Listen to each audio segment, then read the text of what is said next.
perturbation. En 1984, Noël Carroll m'avait invité à participer à un symposium sur les genres non standards de l'art à la galerie d'avant-garde de Kitchen. Les genres auxquels il avait pensé sont par exemple la vidéo, l'opéra et la performance. Celle-ci m'avait intrigué puisqu'elle est à cheval sur la peinture et le théâtre. Elle a lieu dans des galeries mais uniquement avec la participation d'un public. J'offre cet article comme une étude de cas consacrée à une tentative particulière pour réagir à la crise à laquelle le modernisme comme tel est une réponse. Mais il s'agit en l'occurrence d'une tentative qui retourne en arrière au commencement brumeux de l'art pour ainsi dire, plutôt que d'avancer vers la transfiguration de l'art en philosophie. Par là, cet article prolonge les spéculations historiques de la fin de l'art et prépare la voie pour la réflexion qui sera entamée dans l'art, l'évolution et la conscience de l'histoire.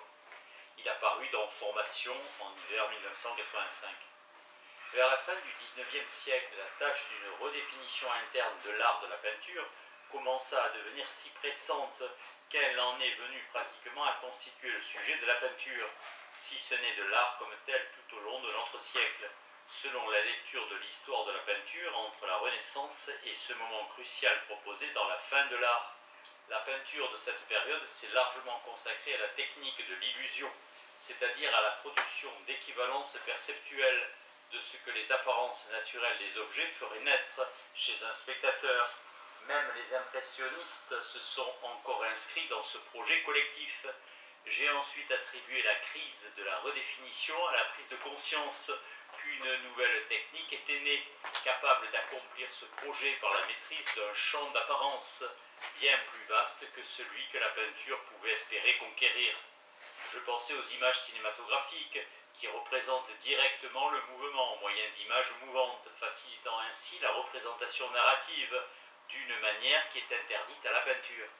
De ce fait, la peinture était obligée de se redéfinir elle-même si elle ne voulait pas se retrouver reléguée au rang d'une activité secondaire, susceptible de produire des ornements et des illustrations, mais n'étant plus en mesure de transformer la conscience d'une manière qui allait de soi, pour le peuple de Paris lorsqu'il demanda à David de peindre la mort de Marat. La peinture a relevé ce défi d'une manière si héroïque qu'elle a provoqué des désordres sérieux le long de lignes de démarcation qui avaient été stables pendant si longtemps qu'elles avaient fini par être considérées comme des frontières naturelles.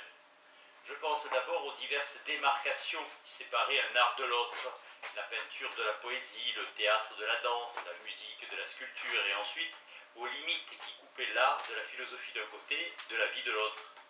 C'est ainsi que l'histoire de l'art au XXe siècle a été l'histoire des transformations et révolutions du concept d'art dans une sorte de guerre conceptuelle tellement intense et incertaine que la culture supérieure présente l'aspect d'un no man's land, de sorte qu'il se pourrait que l'art aujourd'hui ne soit que déstabilisation et qu'il doive sa pérennité au souvenir de frontières que personne ne peut plus respecter.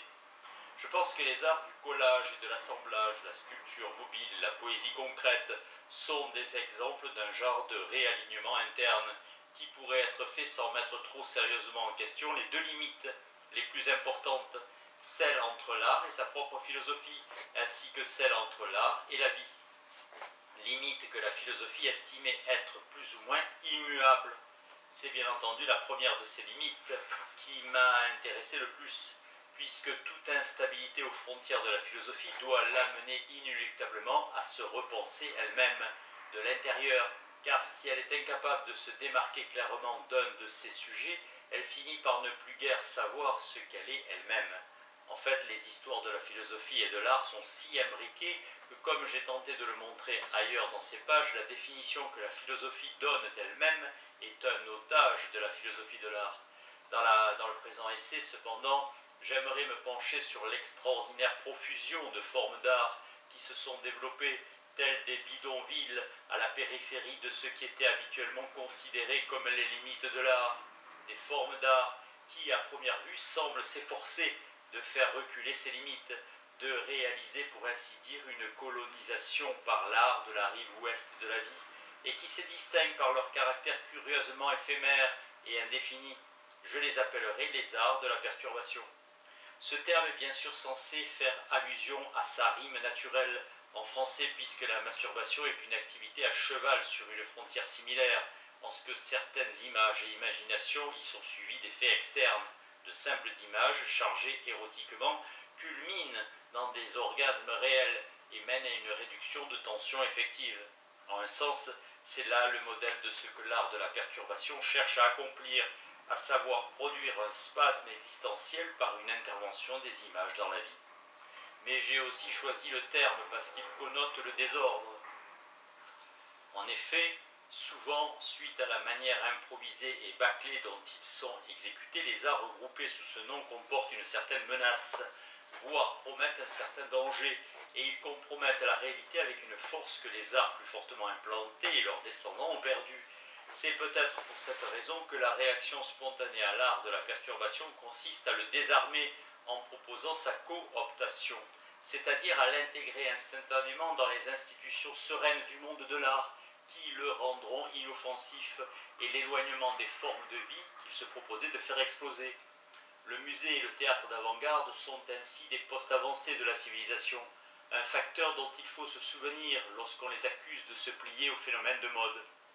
Quoi qu'il en soit, je commencerai par opposer l'art de la perturbation à l'art qui dérange, ce syntagme étant compris au sens d'une capacité depuis toujours inhérente à l'art, notamment lorsqu'il représente des choses qui dérangent, voire lorsqu'il les représente d'une manière qui dérange.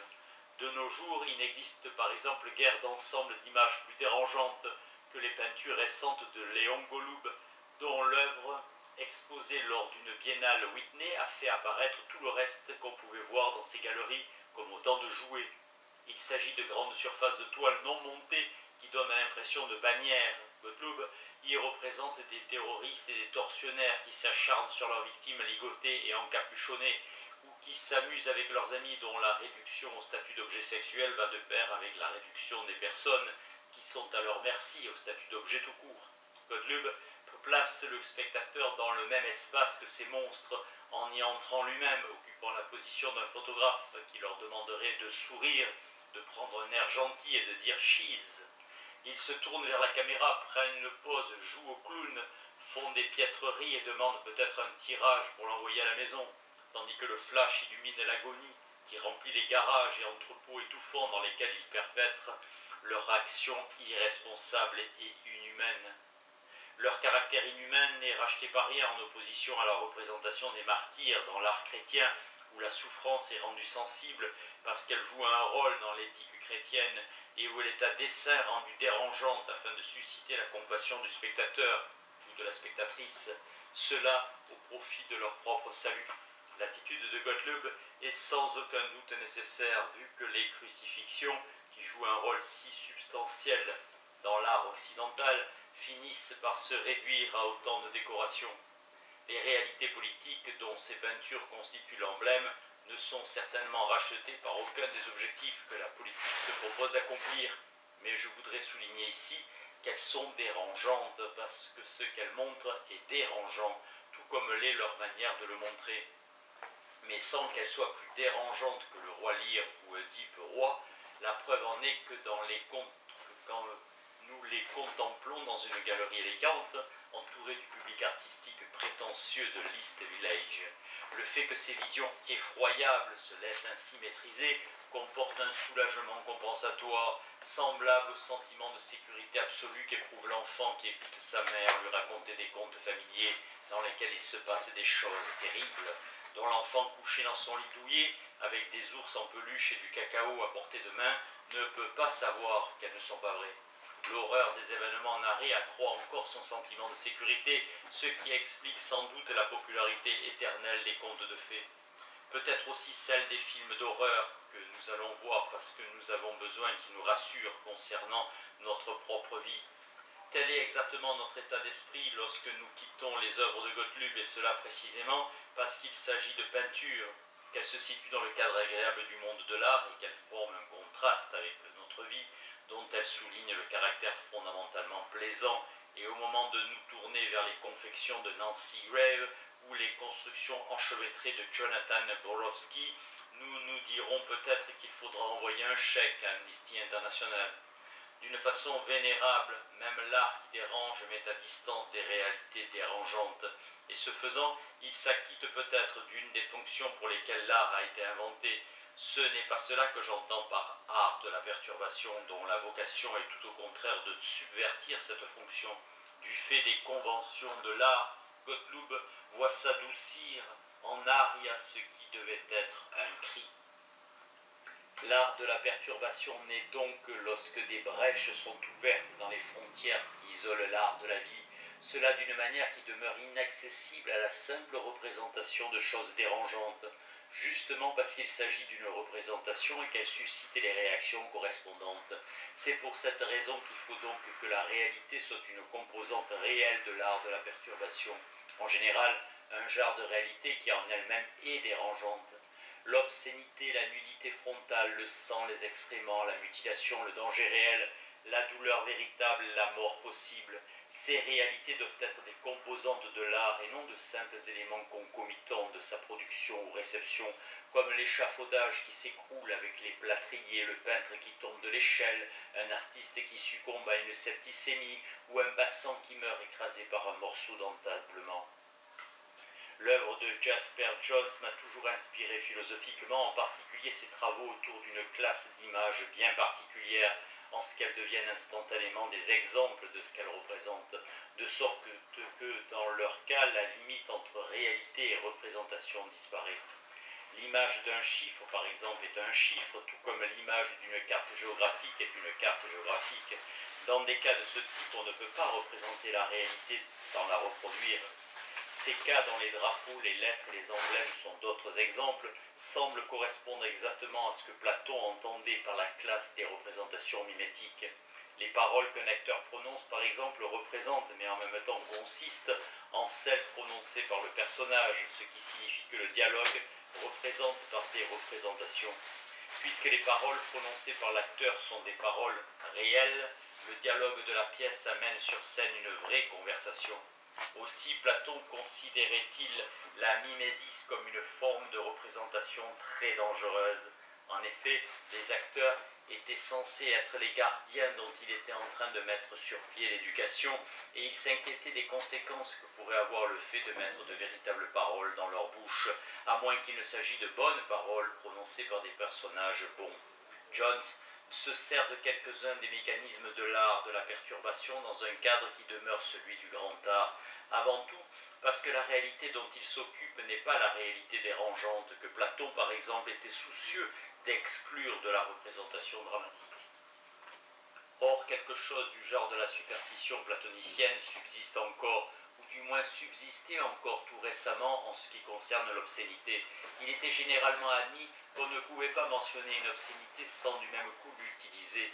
L'obscénité était un type de solvant qui mordait même sur des mécanismes tels la citation ou la présentation, display, de telle sorte que toute tentative d'une simple imitation d'un énoncé obscène était condamnée à l'échec. On n'avait pas admis, dans son cas, l'idée d'une distance telle celle qui s'était insinuée depuis longtemps dans la représentation dramatique et qui séparait les paroles de l'acteur de celles prononcées par le personnage, même si elles étaient phonétiquement identiques. C'est en ce sens que l'obscénité perturbe, son utilisation gomme la frontière entre l'imitation et la réalité, et l'art est perturbateur parce que la réalité qui s'en dégage est elle-même perturbatrice.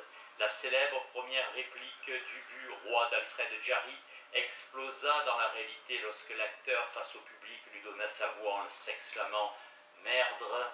Bien sûr, le mot « merdre » n'est pas le mot comme lequel il sonne, à savoir « merde », mais il sonne comme s'il était, étant entendu que celui-là n'était pas admis dans le vocabulaire dramatique de l'époque. Il ne pouvait pas être utilisé représentationnellement, parce qu'il était forcément réel. Merdre fonctionnait en fait à l'instar de l'allumette qu'on craque dans l'usine à gaz, provoquant une sorte d'émeute et faisant se dissoudre la relation entre la pièce et le public, ce à quoi l'art de la perturbation aspire en principe. Pour moi, le paradigme de cet art, quelque chose qu'on peut difficilement imaginer succombant à la banalisation, c'est Dead Man, œuvre célèbre et terrifiante que Chris Burden réalisa en 1972. Burden se fit enfermer dans un sac et déposé sur une autoroute en Californie. Un jeu de mots mortel sur corpse et corpus cadavre, corpse. Burden aurait pu être tué et il le savait. Il voulait que ce fait fasse partie de l'œuvre et qu'on y réagisse en réagissant à l'œuvre. Cela n'arriva pas, mais cela aurait pu arriver sans violer les limites de l'œuvre, parce qu'elle était incorporée, ces limites, comme une partie de sa substance. C'est comme si lors d'une biennale à venir, on exposait une œuvre appelée bombe, qui consisterait en une bombe. Le public, les conservateurs de musées et l'artiste sachant tous qu'elle pourrait exploser à tout moment. Voilà qui illustrerait de manière précise l'intention artistique généralisée de Vito Acconci, de constituer un champ dans lequel se trouvait le public, de sorte qu'il devenait une partie intégrante de ce que je faisais. Pour quelqu'un au fait de la présence de la bombe, la décision de visiter l'exposition constituerait un choix existentiel. Le choix ne serait pas du genre « est-ce que nous irons au musée Whitney » ou « est-ce que nous nous promenons » ou « est-ce que nous restons à la maison » mais plutôt est-ce que nous jouons à la roulette russe ou faisons-nous l'amour sans contraceptif ou est-ce que nous fonçons à fond de train en voiture l'un sur l'autre pour voir qui s'écartera le premier. En général, nos relations avec l'art ne sont pas de cet ordre. C'est pourquoi nous nous trouvons dans un espace artistique qui diffère totalement de toutes les possibilités artistiques que la philosophie de l'art nous a préparé à construire. Un espace artistique qui est interne au fait que quelque chose est une œuvre d'art. Rétrospectivement, Ubu-Roi apparaît bien innocent et pour des raisons différentes, il en est de même de l'autodécoupage de Rudolf Schwarz-Kogler qui mourut en 1969 des mutilations qu'il s'était infligées à lui-même. Schwarz-Kogler semble ne pas avoir su où tracer la limite qu'il se proposait de dépasser au nom de l'art de la perturbation et avoir été une sorte de dingue. Cela est peut-être dû au fait que dans son cas les conséquences étaient certaines et qu'il ne s'agit donc pas d'un simple risque. Il ne s'agissait pas donc pas d'un simple risque comme dans le cas de Chris Burden. Un sculpteur illustre à réaliser un jour une œuvre composée de lourdes plaques d'acier en équilibre précaire, maintenues en place par la force de leur friction. Afin de faire l'expérience de l'espace qu'elle créait, on était censé y entrer, mais au risque de la voir s'effondrer. Et de fait, quelqu'un s'est fait tuer. Cela s'est passé dans un musée où on amène les enfants des écoles pour leur faire découvrir l'art. Voilà une œuvre qui était pareille à un pistolet chargé, mais bien qu'elle fût mortelle, elle ne relevait de l'art de la perturbation que si le risque de se faire aplatir était censé faire partie intégrante de l'expérience. Dans le cas contraire, il s'agissait d'une possibilité conséquence d'une œuvre qui était indifférente à ce qui arrivait à son public, ce qui ne serait pas en opposition avec le caractère de l'artiste en question et ce qui n'aurait rien à voir avec l'art de la perturbation. Il s'agit là de cas extrêmes. Ces œuvres perturbent en visant la vie, bien qu'il en existe qui perturbent en visant l'art, ce qui était possible lorsque l'art était considéré comme sacré, noble et beau. Les mots de Rimbaud, un soir j'ai assis la beauté sur mes genoux et je l'ai trouvée amère, et je l'ai injuriée, expriment une hostilité qui s'est souvent fait jour envers la beauté et envers les œuvres qui se définissent par leur beauté. C'est dans le même esprit que Duchamp dessina des moustaches à la Joconde ou à ses images. C'est peut-être le même motif qui amena Roskenberg à effacer un dessin de Kooning, qui devait être un bon dessin si l'effet escompté devait se produire. Une aura de danger et de risque flotte en tout cas autour de cet étrange domaine de l'expression artistique, et une partie de l'expérience consiste dans le fait que nous ne savons pas ce qui nous arrivera, puisque le contrat qui définit nos droits en tant que public est annulé. Et c'est pour exactement la même raison que l'artiste, elle non plus, ne sait pas ce qui lui arrivera. L'instabilité rend évanescentes les limites qui vont de soi pour l'art non perturbateur. Sera-t-elle accablée d'injures, battue, mise à nu? Cela peut arriver sans que les conventions ne soient violées, parce que cet art existe dans le but de les suspendre.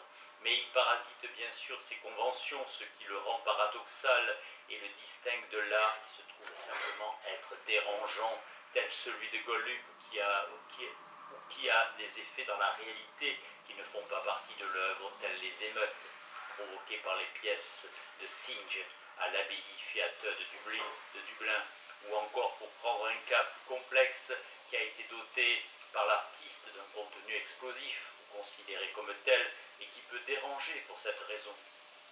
Je pense ici aux opéras patriotiques de Verdi, mais je ne suis guère disposé à ranger Simone Boccanegra, ni d'ailleurs le Baladin du monde occidental, parmi les œuvres de l'art de la perturbation, et il vaut peut-être la peine d'essayer de connaître le pourquoi de cette réticence. Dans le cas des spectateurs de l'abbaye, la raison en est sans doute qu'en l'occurrence c'étaient eux qui faisaient fi des frontières sans que leur agissement fît partie de l'œuvre, ni par conséquent n'eut lieu en collaboration avec l'auteur. Verdi, qui ne pouvait guère ne pas être conscient de l'impact qu'allaient avoir ses opéras, soulignait néanmoins qu'il s'agissait uniquement d'art, ce qui lui permettait de prendre position politiquement tout en se préservant des effets que son œuvre ne pouvait manquer de susciter. Son geste et son attitude sont comparables à ceux de guerrillos qui défient leur ennemi de bombarder l'hôpital qu'ils utilisent comme dépôt d'armes. Ils ne seront pas moralement coupables si l'ennemi commet l'atrocité de bombarder un hôpital clairement signalisé comme tel. En revanche, dans l'art de la perturbation, l'artiste ne se réfugie pas derrière les conventions. Il ouvre un espace que les conventions ont comme mission de maintenir clos.